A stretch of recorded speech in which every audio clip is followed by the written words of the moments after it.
We got along, and it was a good place to hide from my mom.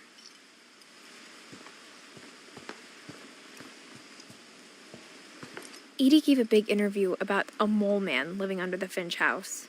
My mom was furious. I hadn't thought of myself as Edith Jr. for a long, long time. One summer, they evacuated the island, but Edie refused to go. For a few weeks, she was a celebrity. When Edie told people Sven was killed by a dragon, she could also have said he was building a dragon-shaped slide that collapsed. She could have, but she didn't.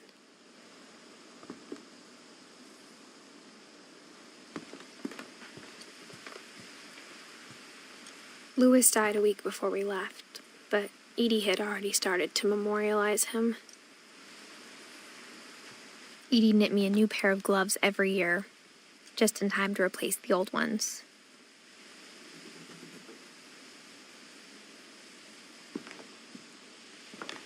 Her room was like a museum.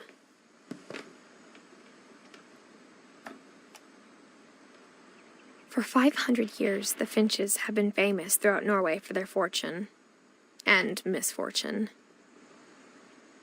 Odin Finch buries the latest victims of the family curse, his wife Ingeborg and their newborn son, Johan.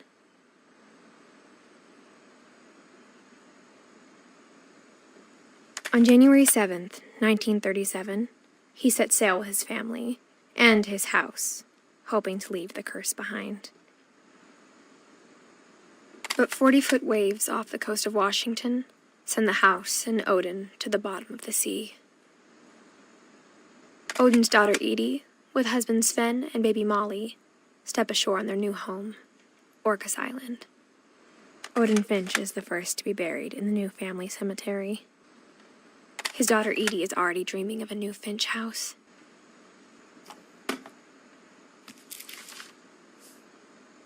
Whatever's wrong with this family, it goes back a long ways.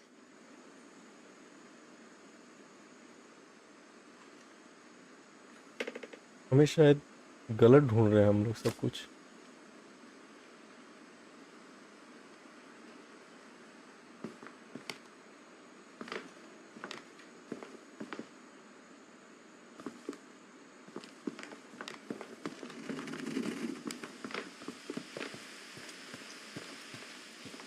Even in her 90s, sometimes Edie seemed a lot younger than my mother. The only trace Grandpa Sam's first wife Kay left on the house was the pink bathroom.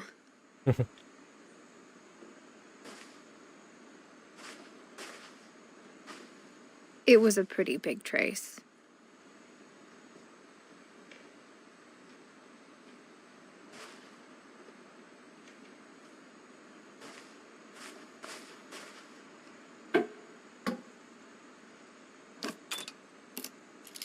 हर एक room में secret room है यार.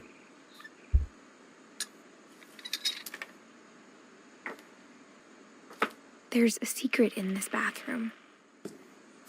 It's in the last place you would look. It isn't in the cupboard. It's hidden in this book.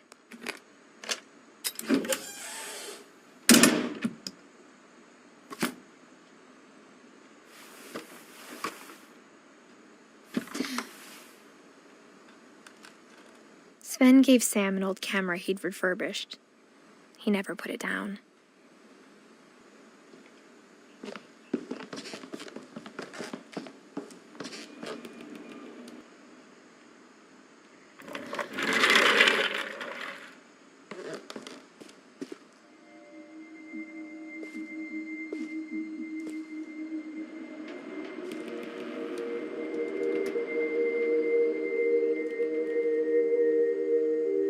चोरी हो तो ऐसी हो वरना ना हो यार.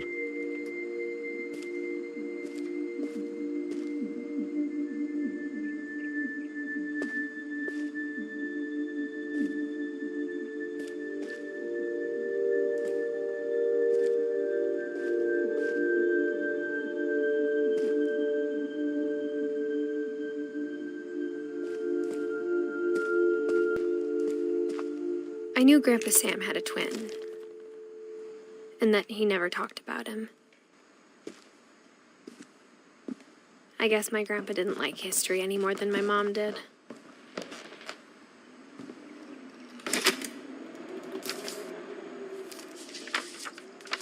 How I Want to Remember My Brother by Sam Finch.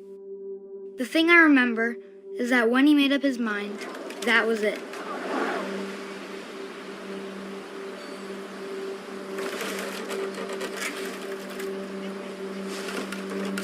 My brother said he'd die before he ate another mushroom, and he did. At Barbara's funeral, we swore we'd never be afraid again, and he wasn't. I think Calvin always wanted to fly.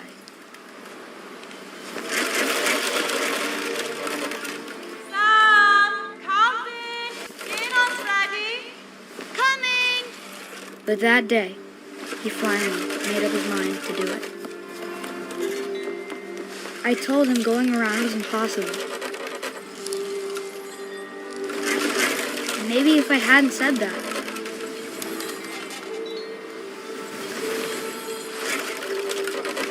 Calvin! I'm not gonna tell you again! maybe if the wind hadn't picked up, then maybe he'd still be here. But I doubt it.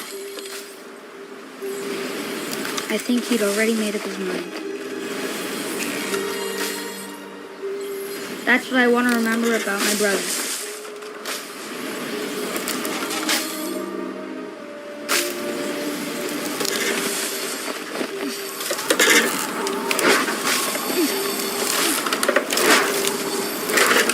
The day he made up his mind to fly. And he did. Fuck.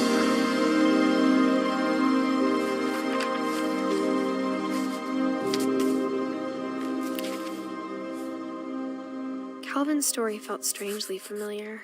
When I was younger, I remember trying to do the exact same thing. Fuck यार दिल तोड़ दिया इस game ने.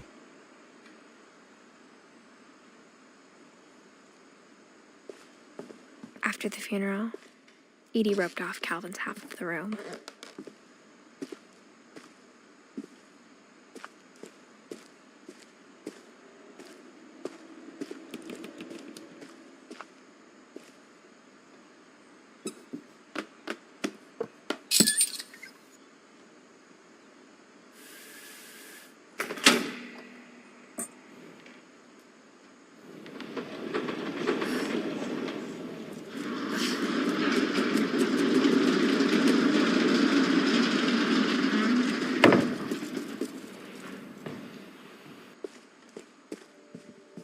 The passages were a pretty tight fit. They'd obviously been built for smaller hands and bellies.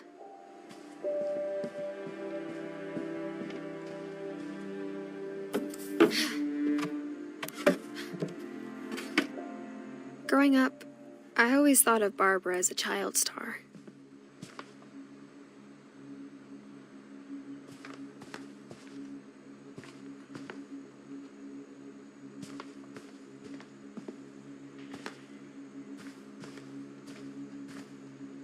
I never thought about how hard it must have been for her afterwards.